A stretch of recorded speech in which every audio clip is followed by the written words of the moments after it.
कभी जब मौजूदा दौर की राजनीति का इतिहास लिखा जाएगा और बात बेहतरीन वक्ताओं की होगी, तो उस हस्ती का नाम जरूर आएगा। जब बात राजनीति के फाइटर्स की होगी, तो भी उनकी चर्चा होगी। जब बात महिला सशक्तिकरण के उदाहरणों की चलेगी, तो उनका चेहरा ही सामने होगा। TV9 भारतवर्ष सत्ता सम्मेलन में अब बारी उन हस्ती की जिन्हें आज न सिर्फ बीजेपी बल्कि विपक्ष के नेता भी गौर से सुनेंगे। जोरदार तालियों के साथ स्वागत करिए देश की पूर्व कैबिनेट मंत्री, बेहतरीन वक्ता, बीजेपी की कद्दावर नेता स्मृति ईरानी जी का। इस सेशन को लेकर मंच पर आप देख सकते हैं मेरी सहयोगी पद्मजा जोशी और सुमेरा खान मौजूद हैं। बहुत बहुत स्वागत है आप सभी का। Over to you girls.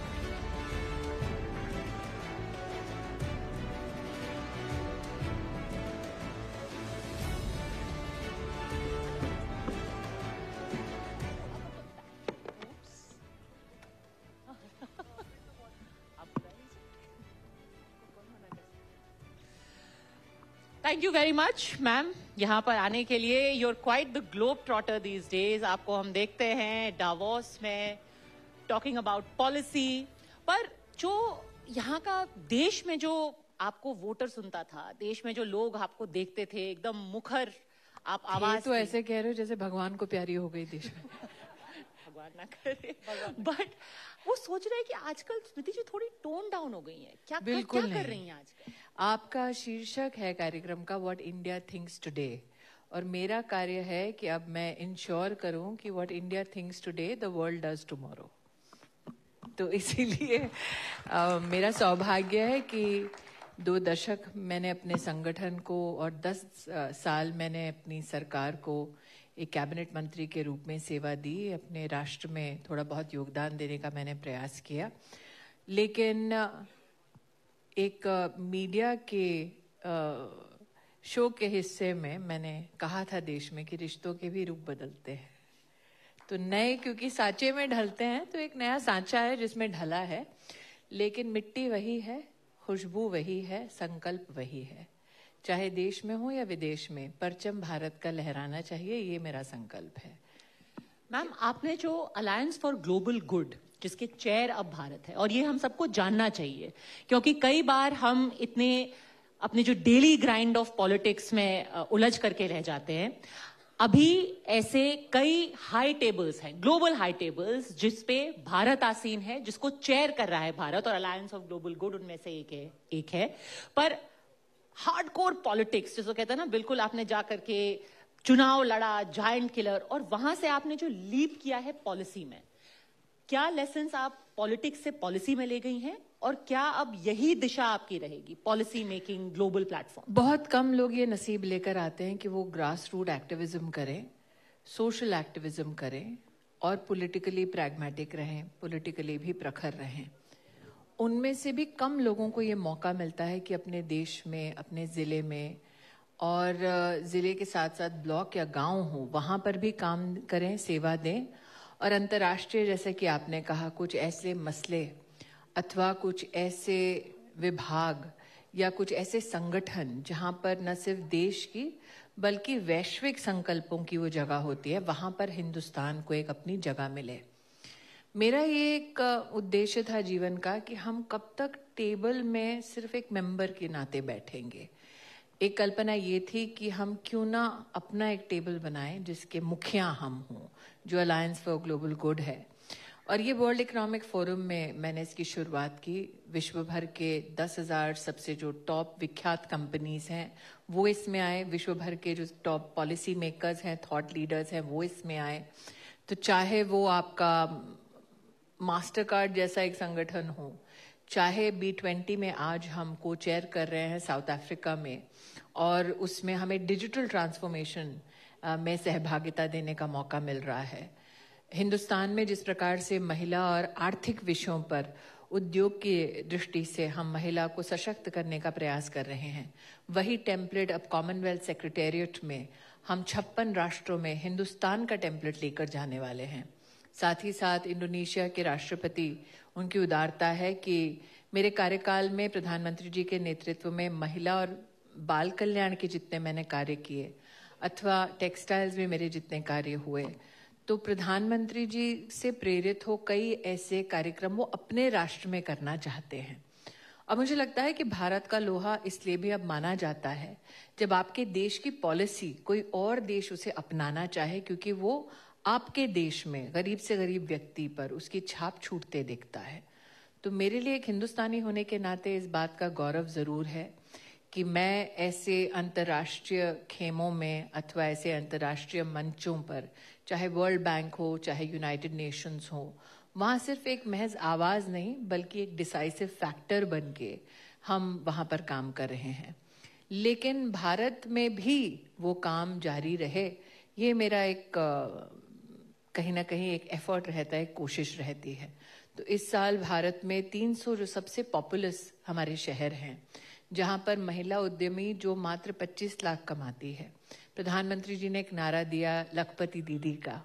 अब हम क्योंकि प्रधानमंत्री जी की छत्र छाया में पले बड़े हैं तो हमारा भी थोड़ा एम्बिशन जागृत हो। हमने कहा लखपति तक सीमित क्यों ना रहो, क्यों करोड़पति नहीं बन सकती महिला। तो हम अब इन 300 शहरों में वो महिला उद्यमी जो सेल्फ हेल्प ग्रुप में कम से कम 20 लाख रुपए का टर्नओवर कर चुकी है सतत 2-3 साल, अथवा एसएमई में 2-3 साल से सतत 20 से 25 लाख का टर्नओवर कर चुकी है, वो 1 करोड़ कैसे कमा पाए, उसकी व्यवस्था, उसका समर्थन देने के संकल्प के साथ इस वर्ष मैं अपना काम शुरू कर रही हूँ। लेकिन मेरी शर्त हमेशा ये रहती है कि सरकार पर निर्भर होकर ये काम नहीं करूंगी, क्योंकि हमारे संगठन में ये सिखाया जाता है कि लोकतंत्र में सरकार एक हिस्सा है। लोकतंत्र की नींव और लोकतंत्र की सबसे बड़ी जो ताकत है वो जनता है। और नरेंद्र भाई खुद भी कहते हैं कि democracy has to be a partnership between the people and the prime minister. क्यों हम लोग ये सोचते हैं कि सिर्फ प्रधानमंत्री जी को या सरकार को ही सामाजिक या आर्थिक उत्थान में अपना योगदान देना है? हम खुद नागरिक होने के नाते क्यों ना एकजुट होकर अपने समाज में कोई योगदान दें जो हमारी अर्थव्यवस्था को और सशक्त करे, और उनके उसी जीवन मार्गदर्शन से कहीं ना कहीं ये कार्यक्रम हमारा जो है प्रेरित हुआ है।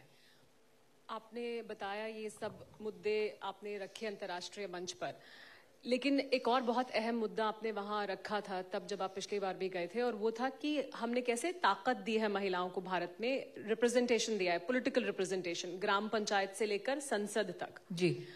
और वो एक बड़ी उपलब्धि है भारत की, और उससे दुनिया ने बहुत कुछ सीखा है। उस पर एक प्रस्ताव भी पास किया गया।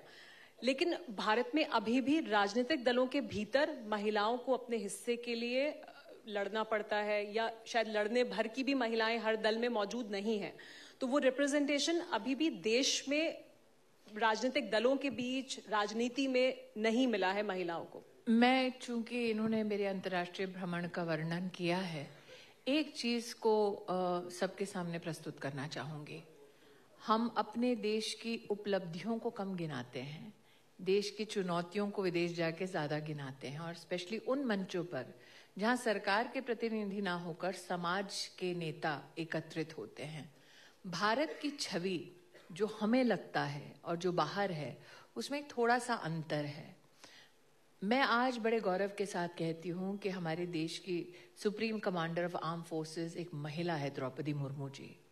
कई देश हैं जो वैश्विक दृष्टिकोण से आज दुनिया के सबसे ताकतवर देश है, लेकिन वो आज तक महिला राष्ट्रपति को चुन नहीं पाए हैं। इतना मादा उनमें नहीं है जितना मेरे देश में है। दूसरा, मुझे ऐसा लगता है कि हम अपने देश की राजनीतिक ताकत को जब देखते हैं तो सिर्फ महिला कितनी संसद में है उससे उस ताकत का अंदाजा लगाते हैं। हमारे देश में 15 लाख महिलाएं पंचायत का चुनाव लड़कर जीतती हैं, और मात्र आरक्षण की वजह से नहीं जीतती। 50% का अगर आरक्षण है तो 65 से 70% तक जनरल सीटों से भी महिलाएं जीत कर आती हैं। उस ताकत को हम मोल नहीं देते, उस ताकत के बारे में हम कभी भी अंतर्राष्ट्रीय मंचों पर चर्चा नहीं करते। जब अंतर्राष्ट्रीय मंचों पर लोग कहते हैं अरे 1.5 मिलियन विमेन वो गांव में चुनकर आती हैं, संसदीय क्षेत्र को अगर आप एक ग्रामीण अंचल से और पंचायत के चुनाव से जोड़ें तो पंचायत का चुनाव ज्यादा मुश्किल होता है क्योंकि पॉपुलेशन छोटी होती है, रिश्तों में नोक-झोंक थोड़ी ज्यादा होती है, अच्छा बुरा बहुत ही छोटे परिवेश में समझ में आता है लोगों को।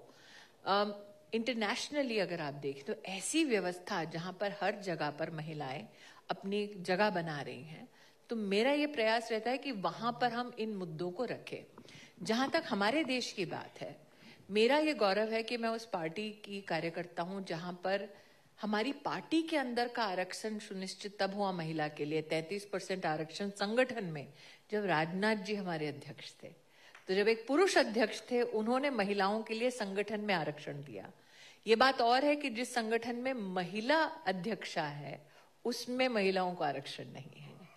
और ये भी एक सत्य है जो कोई झुटला नहीं पाएगा कि जब एक पुरुष प्रधानमंत्री ने एक पहली बार नए संसद की इमारत का उद्घाटन करवाया तो लेजिस्लेटिवली कानूनी दृष्टिकोण से पहला कानून 33% आरक्षण का महिलाओं के लिए पारित किया। तो ये गलतफहमी जो लोग पालते हैं कि महिला का राजनीतिक या आर्थिक उत्थान मात्र महिला करेगी, मुझे लगता है हमारे देश के इन 2 पुरुषों ने तो कम से कम इस बात का कहीं ना कहीं प्रमाण दे दिया है। और प्रधानमंत्री मोदी जी ने ही हमारी लीडरशिप के साथ डिसाइड किया था कि प्रेसिडेंशियल नॉमिनी हमारे लिए रेस के लिए द्रौपदी मुर्मू जी रहेंगी। तो मुझे लगता है कम से कम हमारे देश में हमने प्रमाणित कर दिया है कि महिला के उत्थान के लिए जरूरी नहीं है कि हम पुरुष की प्रताड़ना का उल्लेख करें। पर आप मिस करती है हर दिन की जो राजनीति की जो एक गहमा गहमी होती है एक नेता के तौर पर। आप झगड़े की बात कर रहे हैं? हाँ, वो उसको मिस करती है, झगड़े। देखिए, हर परिस्थिति का अपना एक स्वभाव होता है। मैं जिस स्वर में संसद में बोलती हूँ, अगर सामने कोई ऐसा व्यक्ति खड़ा हो जिसने देश की तिजोरी को लूटा हो और जब वो बेबाक तरीके से बार बार संसद में झूठ बोलता जाए वो व्यक्ति, अथवा वो व्यक्ति जो मुखौटा डाले सेक्युलरिज्म का लेकिन 2 समुदायों में झगड़े करवाए, या वो व्यक्ति जिसके पास सतत सत्ता रही हो लेकिन उसने अपने क्षेत्र में कोई भी गरीब कल्याण का काम ना किया हो और प्रधानमंत्री पर तंज कसता हो, या वो व्यक्ति जिसके पास प्रधानमंत्री में कोई त्रुटि निकालने के लिए कोई विषय ना हो लेकिन बार बार उसे चाय वाला कह के अपमानित करना और शेखी बगाड़ने का काम करता हो, तो स्वाभाविक है जो लोग प्रधानमंत्री जी या लीडरशिप के साथ, मैंने अपनी पार्टी में 2003 में पहली बार संगठन में जगह पाई थी, तो मुझे कम से कम पोजीशन ऑफ रिस्पॉन्सिबिलिटी में 22 साल हो गए। तो जब आप किसी परिधि में अपने बड़ों को अपमानित होते देखते हैं या गरीब को प्रताड़ित होते देखते हैं तो निश्चित रूप से एक स्वभाव में आप एक स्वर में बोलेंगे जरूर। महिला होने के नाते उसमें चुनौती मात्र ये होती है कि अगर आप प्रखर वक्ता हैं और आप फेमिनिन ओवरचर्स नहीं रखती हैं, उसका हिंदी रूपांतर और अनुवाद करूंगी तो थोड़ा अटपटा लगेगा, लेकिन अगर आप असहाय नहीं दिखती हैं, अगर आप अपना काम जानती हैं, अगर आप किसी का सहारा नहीं चाहती, तो निश्चित रूप से आपको घमंडी कहेंगे। लेकिन आपको इस बात की तैयारी रखनी होगी कि आपके लिए महत्वपूर्ण क्या है, मुद्दा या आपको किस प्रकार से प्रस्तुत किया जाता है, आप पर किस प्रकार का कटाक्ष होता है, आप पर किस प्रकार का प्रहार होता है, वो विषय है कि मुद्दा विषय है। तो मेरे लिए हमेशा मुद्दा ही इम्पोर्टेंट रहा है। आपने अपने टेलीविजन चैनल के माध्यम से मेरे राजनीतिक सफर पर जितनी भी रिपोर्टाज की है उसमें निश्चित रूप से आपने देखा है कि मेरे ऊपर जब अटैक भी होता था तो कई बार भद्दे किस्म के अटैक्स होते थे, और मैंने एक महिला नहीं बल्कि कार्यकर्ता के नाते एक संकल्प लिया था कि या तो मैं उनके अटैक्स में इतना टूट जाऊं कि रोने के अलावा या असहाय होने के अलावा मेरे पास कोई रास्ता ना हो, या मैं इस प्रिविलेज को समझूं कि संसद में होना 140 करोड़ के देश में अपने आप में कितना बड़ा सौभाग्य है, और उन लम्हों का, उस वक्त का इस्तेमाल करूं कि किसी गरीब को छत देने का माध्यम बनूं, किसी महिला जिसने कभी जीवन में अपने घर में टॉयलेट नहीं देखा उसको वो सम्मान दिला पाऊं, तो आपको कहीं ना कहीं वो मेजर करना पड़ता है कि आपके लिए इंसान के नाते, नागरिक के नाते क्या इम्पोर्टेंट है, और उस हिसाब से फिर मेरा स्वरूप आप देखते हैं। तो कम से कम अंतर्राष्ट्रीय मंचों पर मैं अपने देश की बात करती हूँ, पार्टी विशेष की बात नहीं करती। अंतर्राष्ट्रीय मंचों पर जब मैं जाती हूँ तो ये मेरा दायित्व तो बनता है कि मेरे देश की राजनीति में जो छीटाकशी होती है वो मैं वहीं छोड़ दूं, क्योंकि वहां अंतर्राष्ट्रीय मंचों पर मैं हिंदुस्तान के एक साधारण नागरिक के नाते अपना प्रतिनिधित्व वहां कर रही हूं, और मैं नहीं चाहती कि कोई भी मेरे देश के बारे में कुछ भी ऐसा कहे जो किसी हिंदुस्तानी को आहत करे। तो जो झगड़े हैं, जो महिला का हिंदुस्तान में स्वभाव होता है, घर के झगड़े घर में करो, बाहर वालों को कभी मौका मत दो कि वो तुम्हारे घर की ओर आंख उठा के देखें।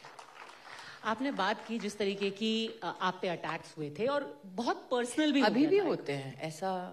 आप देखिएगा आज के आपके इस इंटरव्यू के बाद, साक्षात्कार के बाद, अगर मैं कोई भी क्लिप डालूंगी किसी एक व्यक्ति विशेष के बारे में तो नीचे भद्दी गालियां और टिप्पणियां ही आएंगी। तो ऐसे में जब आपकी फैमिली रिएक्ट करती है, अब जबकि आप जाकर के डावोस में बात करती हैं, आप गेट्स फाउंडेशन के साथ मंच साझा करती है, कभी आपकी फैमिली बोलती है कि आप क्यों इसमें पढ़ रहे हो, अब आप जो कर रहे हो वही सही है, वापस उस आपाधापी में मत जाइए, राजनीति छोड़ दीजिए? कभी ऐसा हुआ है, कभी सोचा है ऐसा? नहीं, जब ब्याह हुआ था तो उनको पता था संघी से शादी हो रही है। तो ये बीमारी मेरी तीसरी पीढ़ी वाली बीमारी है। तो कभी ऐसा तो नहीं होगा कि कोई सेकंड देखिए, थॉट्स हुए, कोई और? हमने अपने नाना को, जो विश्व हिंदू परिषद में वनवासी कल्याण आश्रम में सेवा देते थे, इमरजेंसी में बहुत सारे स्वयंसेवकों के साथ हुआ, उनकी तो नींव तोड़ दी गई थी, तो जिंदगी भर वो लंगड़ा के चलते थे। और जब मैं अमेठी में 2019 में जीत पाई तो मुझसे किसी एक वरिष्ठ ने जब बधाई दी तो वो वरिष्ठ थे जो मेरे नाना जी को जानते थे। तो मैंने उनसे कहा कि ये मेरी सफलता नहीं है, ये उस व्यक्ति के लिए है जिसकी टांगे टूटी, वो जिंदगी भर जब तक जीवित थे वो लड़खड़ाते हुए चले।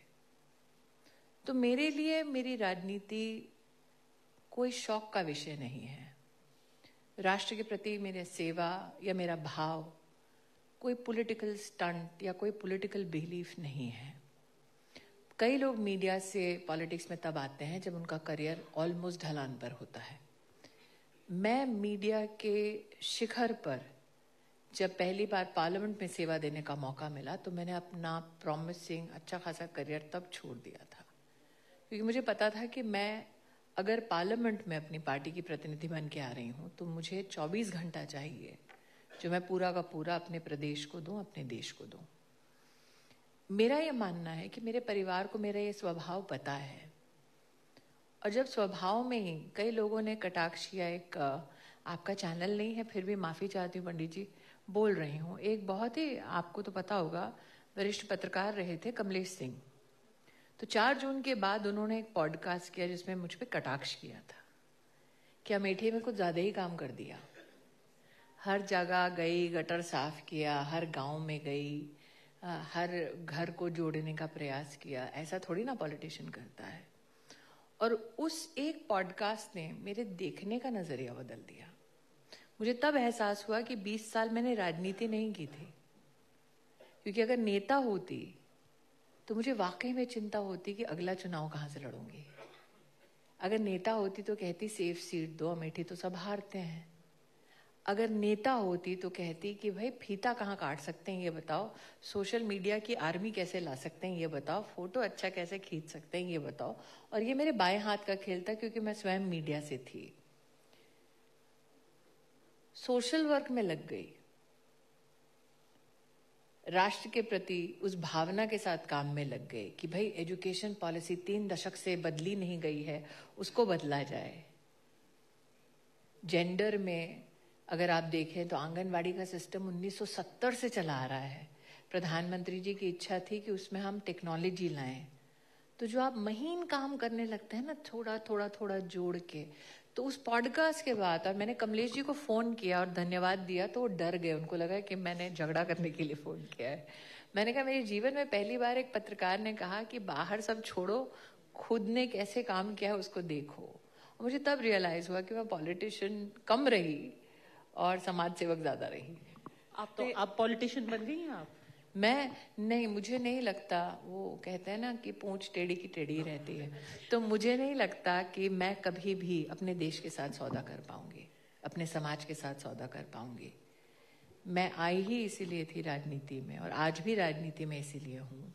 और मुझे याद है कि मुझसे जब को लोग कहते हैं कि मेरा सबसे बड़ा गौरव क्या है, अब जो लोग गांव में रह चुके हैं शायद वो इस बात से इत्तेफाक रखते हों कि एक गरीब घर जिसमें एक औरत के परिवार के किसी व्यक्ति के पास शौचालय तक नहीं है, बड़े ही अटपटे से पॉलिटिशियंस होते हैं जो कहते हैं कि नहीं, उसको घर मिला ना, तो अमेठी में 1 लाख लोगों को अपने परिवार के लिए घर मिला। मेरी वो उपलब्धि है। और अगर आपके लिए वो चीजें मायने रखती हैं तो मुझे लगता है कि आप आजीवन पॉलिटिक्स में काम कर सकते हैं, इफ दैट ड्राइव्स यू। और ये हाँ ऐसे ही होते रहना चाहिए। बेचारे कमलेश जी भी घबरा गए थे, उन्होंने कहा अरे भाई मेरा मतलब ये नहीं था कि तुम अपनी विधा बदल दो, कुछ बदलना मत। आपने लेकिन अभी जब आप बात कर रही थी तो आपने नेशनल एजुकेशन पॉलिसी का जिक्र किया, और वो आपके समय में शुरुआत हुई उसकी, और आजकल वो सुर्खियों में है 3 लैंग्वेज पॉलिसी की वजह से, और एक लंबा विवाद, उस पर राजनीतिक विवाद उठ खड़ा हुआ है। उसमें बहुत कुछ है और, लेकिन वो सीमित हो गया है भाषा तक आकर। आप कैसे देखती हैं अब जो विवाद हो रहा है नेशनल एजुकेशन पॉलिसी को लेकर? देखिए, गृह मंत्री जी ने हाल फिलहाल में उस पर अपनी टिप्पणी दी है सार्वजनिक। उस पॉलिसी में किसी एक विशेष भाषा का उल्लेख नहीं है। भारत में 125 भाषाएं हैं जो कॉन्स्टिट्यूशनली रिकग्नाइज्ड हैं, संविधान जिनको एक सम्मान देता है। भारत में 16,000 डायलेक्ट्स हैं, 400 से ज्यादा भाषाएं ऐसी हैं जो लुप्त हो चुकी हैं, हो रही नहीं है, हो चुकी हैं। पॉलिसी में विस्तृत रूप से इस बात की चर्चा हुई कि मदर टंग में बच्चे की पढ़ाई होनी चाहिए, और अगर आप उसका इमोटिव जवाब मांगेंगे तो सबको लगेगा कि भाई भाजपा के कार्यकर्ता हैं तो कहेंगे मदर टंग। लेकिन अगर आप चाइना से कंपैरिजन करेंगे, चाइना हो या बाकी विकसित राष्ट्र की श्रेणी में जो राष्ट्र आते हैं, वहां पर साइंटिफिकली इस बात की समीक्षा की गई है कि जब आप बेसिक मैथ्स और साइंस और लैंग्वेज मदर टंग की सिखाते हैं तो साइंटिफिक टेम्परामेंट फाउंडेशनली उसमें ज्यादा विकसित होता है। तो वो डिसीजन कि आप मातृभाषा में फाउंडेशनल एजुकेशन कीजिए, वो मात्र एक इमोशन नहीं है, वो एक साइंटिफिकली रजिस्टर्ड फैक्ट है। और अगर हम चाहते हैं कि आने वाले समय के लिए भारत की नई पीढ़ी उस समय का आलिंगन करे सशक्त रूप से, तो उसको स्टेम में, मैथ्स और साइंस में कहीं ना कहीं अपने कौशल को दिखाने की जरूरत है। जो मातृभाषा में सीख के बड़े शहरों में अंग्रेजी में सीखने आते हैं, उनको निश्चित रूप से भाषा की चुनौती होती है। लेकिन आज हायर एजुकेशन सिस्टम में इतना सिस्टम 10 साल में मोदी सरकार ने बना लिया है कि ट्रांजिशन के उस फेज में टेक्नोलॉजी भी उपलब्ध है कि आप वो ट्रांजिशन आराम से कर सकते हैं। लेकिन आज भी साइंटिफिकली प्रूव्ड है कि मातृभाषा में जिसने मैथमेटिक्स और साइंस पढ़ा है वो जिंदगी भर उस फाउंडेशनल जर्नी को कभी भूलता नहीं है। तो जो लोग भाषा पे विवाद कर रहे हैं, शायद उन्होंने पॉलिसी को या तो ढंग से पढ़ा नहीं, या फिर अपने स्टेट में कुछ ऐसे तत्वों से बचने की कोशिश कर रहे हैं जो शायद राजनीति में उनसे आगे बढ़ रहे हैं।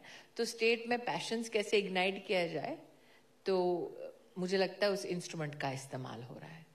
दुख की बात यह है कि भाषा कोई भी हो, किसी भी राज्य की हो, हमारे देश की है, तो ना हिंदी से बैर करो ना किसी और भाषा से। और इसीलिए मातृभाषा से बैर करना मेरे लिए बहुत ही एक हास्यास्पद चुनौती होती है, क्योंकि अपनी माँ से कौन बैर करता है। पर एक इसका जो मेन पॉइंट ऑफ कंटेंशन दिया जाता है, और क्योंकि आपने एनईपी अपने कार्यकाल में आपने बहुत क्लोजली उसको फॉलो किया है और उसको क्या बनाया है, फॉर्मुलेट किया है। फंड्स क्यों विदहोल्ड कर रहे हैं? क्या उनका ये कहना है कि चलिए हम हमेशा से 2 लैंग्वेज किया है? मुझे लगता है कि एक तो उसमें भी शायद मैं चूंकि अभी शिक्षा मंत्री को इस विषय पे विस्तृत जानकारी आपको देनी चाहिए। जितना मैं सरकार का स्वभाव और आचरण जानती हूँ, आपको जितना फंड मिलता है पहले आपको चरणों में मिलता है। जिस चीज के लिए मिलता है आपको उस चीज के लिए पहले पैसा खर्चना पड़ता है, फिर सरकार को ट्रेजरी को सर्टिफिकेट देना पड़ता है कि आपने बिल्डिंग बनाने के लिए पैसा दिया था ताकि बच्चे पढ़ सके एक अच्छे से महफूज जगह में, तो हमने बिल्डिंग बना दी है। अगर आपने उस पैसे का इस्तेमाल नहीं किया है और यूटिलाइजेशन सर्टिफिकेट नहीं दिया है तो ऑटोमेटिकली दूसरा tranche as per financial rules आपके पास आ ही नहीं सकता। तो प्रश्न ये उठना चाहिए कि आपने उस पैसे का क्या किया कि दूसरा ट्रांच आपके पास नहीं आ रहा। तो अगर आपने पीएम श्री का काम ही नहीं किया है वहां पे तो आप तो मैंने कहा ना, इसके ऊपर विस्तृत चर्चा शिक्षा मंत्री को करनी चाहिए, क्योंकि स्टेट में क्या उन्होंने दिया है, कैसे दिया है, किस बजट हेड में कितना पैसा स्टेट ने इस्तेमाल नहीं किया है, वो उनके पास एक ऑथराइज जानकारी होगी। लेकिन सिस्टम यही है कि अगर मान लीजिए आप पीएम श्री की बात कर रहे हैं कि अगर पीएम श्री के लिए पैसा गया है सरकार के खजाने में, और मुझे लगता है एक स्पष्टीकरण होना चाहिए, वो खजाना देश की जनता के टैक्स पेयर का है, किसी व्यक्ति का नहीं है, ना नरेंद्र भाई का है, ना शिक्षा मंत्री का है। हमारी जिम्मेदारी बन जाती है जब हम उस पद पर होते हैं कि उसका सदुपयोग हो। तो अगर मान लीजिए आप पीएम श्री की बात कर रही हैं, अगर उस स्कूल के लिए दिया गया पैसा उस स्कूल के इस्तेमाल में नहीं आया है तो निश्चित रूप से फिर दूसरा ट्रांच उसी स्कूल के लिए क्यों मिलेगा जिस पे आप काम ही नहीं कर रहे हैं। मैम, आपने अपने जब क्रिएटिव करियर की बात की, जब आपने राजनीति में कदम रखा तो आपने पीक पे उसे छोड़ा। आप क्रिएटिव जगत से जुड़ी रही हैं, आपके बहुत नहीं, राजनीति और क्रिएटिव दोनों साथ में किया, संसद में तब छोड़ दिया। हाँ, और अभी भी आपके बहुत गहरे रिश्ते हैं क्रिएटिव वर्ल्ड से। अब जो है एक यहाँ पर बहस छिड़ी हुई है कि क्या क्रिएटिविटी को कर्ब करने की कोशिश की जा रही है। मेरे को याद है क्योंकि मैं आपको सोशल मीडिया पे भी फॉलो करती हूँ, आप शायद वो बहुत कम मंत्रियों में से थी या सांसद में से थी, नेताओं में से थी, नेता भी ज्यादातर जो को क्रैक करते नहीं है, आप मीमर भी थी, आप अभिषेक उपमन्यु का थी ऐसा बोल रही हैं पंडित जी। आजकल आप इतना नहीं शेयर करती हैं, आपने थोड़ा मीम कम कर दिया है, पहले तो आप एकदम प्रोलिफिक मीमर हुआ करती थी। और आप अपने ऊपर अभी तो किया है, पिताजी भी साथ ही खड़े थे। आप अपने ऊपर जोक स्लैश करती हैं। और अभी कल ही एक फोटो मेरी बाहर निकली थी तो किसी ने लिखा टुनटुन मासी। मैंने कहा वाह भैया, इससे बेहतर और कोई इंसल्ट नहीं दिया क्या तुम्हारे पास। तो अब अगर गालियों की भी उत्कृष्टता नहीं हो रही है तो मैं क्या करूं। तो अब जब कोई मीमर के ऊपर या कॉमेडियन के ऊपर लोग इतने नाराज हो जाते हैं तो आपको लगता है कि आप उनको थोड़ा एडवाइस दें कि थोड़ा सा इसको लाइटली देखिए, लोकतंत्र में कौन कैसा बिहेव करता है उसका ठेका या उसका मार्गदर्शन करने की जिम्मेदारी ना मेरी है ना आपकी। लोकतंत्र में ये स्वभाव है कानून का कि मर्यादाओं को कानूनी खींचा गया है हमारे संविधान में। उस मर्यादा का कोई उल्लंघन करता है तो कानून अपना काम करता है। अगर कहीं कानून का उल्लंघन हुआ और पुलिस ने कोई कार्रवाई नहीं की तो मैं मान सकती हूं कि लोकतंत्र का गला घुट रहा है। लेकिन अगर पुलिस ने मर्यादा के उल्लंघन के लिए कानूनी कार्रवाई की, क्योंकि मेरी समझ से मुझे आपका इशारा समझ आ रहा है, अगर मुंबई में पुलिस अपनी कार्रवाई ना करती तो मेरी समझ में आता। पुलिस पहुंची मौके पे, ऊपर जो कर रहे थे उनके खिलाफ भी उन्होंने एक्शन किया, वो बात अलग। और अगर आप क्रिएटिविटी की दृष्टि से बात करती हैं, क्रिएटिविटी का एक तकाजा होता है। आपने मेरी राजनीति को देखा होगा, एक व्यक्ति विशेष के बारे में हमेशा मुझसे कई प्रकार के सवाल किए गए, लेकिन जब भी उन पर निजी कटाक्ष करने को बोला गया, मंत्री के नाते या फिर राजनेता के नाते, मेरा पूरा करियर गवाह है कि मैंने कभी भी उनके निजी जीवन के बारे में कोई टिप्पणी नहीं की। तो अगर आपको नेता में ऐब निकालना है, उसके काम में ऐब निकालना है, निश्चित रूप से निकालिए। लेकिन जब आपके पास ऐब निकालने के लिए पॉलिसी का इंस्ट्रूमेंट कटाक्ष के लिए ना हो, मजाक के लिए ना हो, और आप उसका मजाक ये कहकर उड़ाएं कि वो चाय वाला है या ऑटो रिक्शा वाला है, तो ये आपकी क्रिएटिव लिमिटेशंस को दिखाता है। तो मुझे लगता है कि हर व्यक्ति का क्रिएटिविटी को देखने का एक अलग नजरिया, एक अलग अंदाज होता है। मजाक मेरा भी उड़ता है, लेकिन मैं उस मजाक में कोई ऐसा जवाब नहीं देती हूँ। हाँ, मेरे अगर इंस्टाग्राम पे या फेसबुक पे या ट्विटर पे कोई कुछ कहता है तो मैं एक फनी सा रिस्पॉन्स देती हूँ। लेकिन उसमें फर्क यह है कि मुझे मार खाने की 2 दशक की पुरानी आदत है। पब्लिक स्पेस में बैठ के ह्यूमिलिएट होने की 2.5 दशक की आदत है।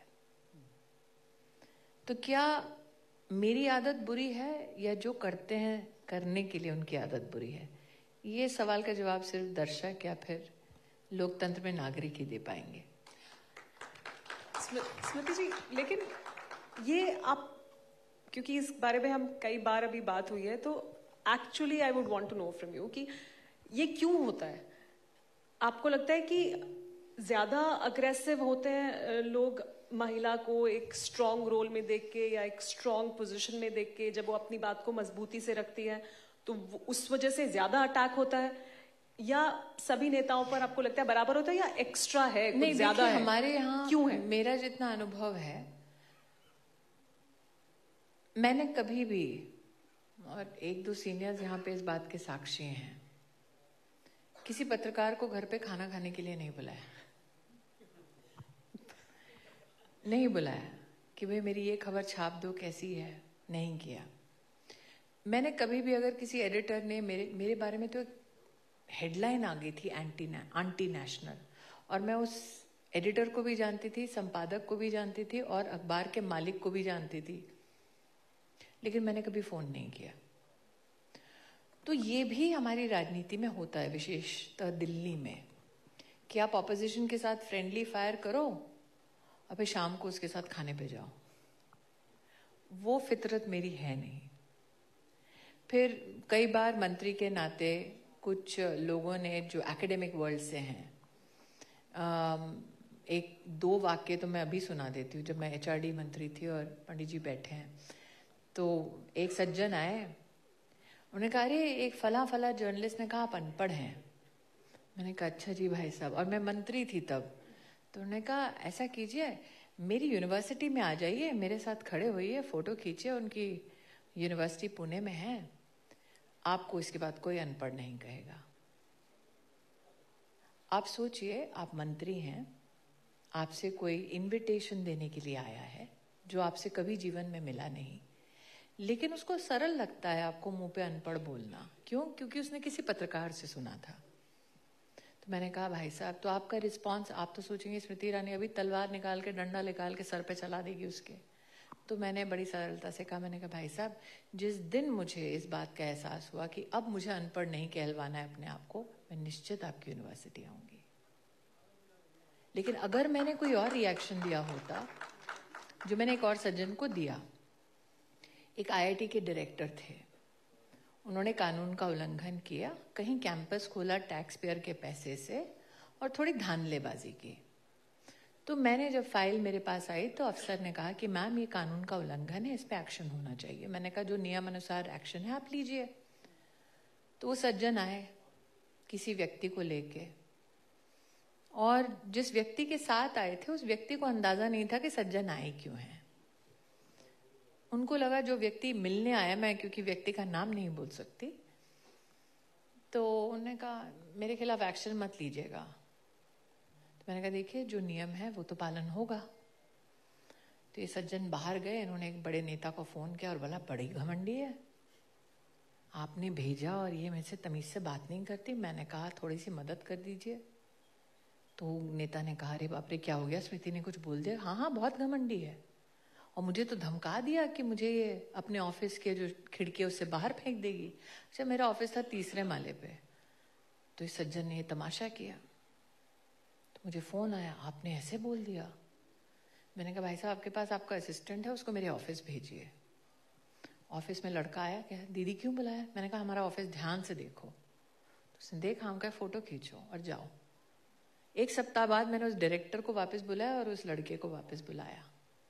मैंने देखिए आप पिछली बार जब आए थे ना, तो मेरे कमरे में एक भी खिड़की नहीं थी, मैंने 7 दिन में CPWD से बनवाई है। मैंने कहा इन्वेस्टिगेशन चलती रहेगी और धमकी दी तो नहीं थी, लेकिन अब पूरी करने की पूरी व्यवस्था है। अब उस सज्जन के लिए मैं एरोगेंट हूं। अब चूंकि वो सज्जन एकेडमिक सर्कल्स में घूमते थे तो उससे हवा आ गई, फिर उस पत्रकार के पास हवा गई जिसने कहा था अनपढ़ हूं, तो ऐसे करके सिलसिला चलता गया। नॉर्मली नेता ऐसे लोगों से मिलके थोड़ा पैचअप कर लेते हैं, मैं नहीं करती। देखिए स्मृति जी, इसे कहा जाता है अंग्रेजी में action speak louder than words, और आज तो आपके वर्ड्स भी जिनको सुनने हैं उन तक पहुंच ही गए होंगे। हमेशा की तरह मुखर रहने के लिए, ऑनेस्ट रहने के लिए और पूछ टेढ़ी रहने के लिए आपका बहुत बहुत धन्यवाद। Thank you. अब इसी के ऊपर आएगा मीम। देखिए आप तो ऑनररी मीमर पहले से ही बन चुकी है कि मेरा गिबली कैसा लगता है विद पूछ। Thank you for the conversation. Thank you very round of applause please for Smriti Irani, vocal and outspoken as always. Can I please request you to stay on stage? आग्रह मैम आपसे, आप थोड़ी देर रुकें स्मृति जी मंच पर, और मैं TV9 नेटवर्क के whole time director Hemant Sharma ji से आग्रह करूंगा कि वो मंच पर आएं और स्मृति ईरानी जी को शॉल भेंट कर सम्मानित करें।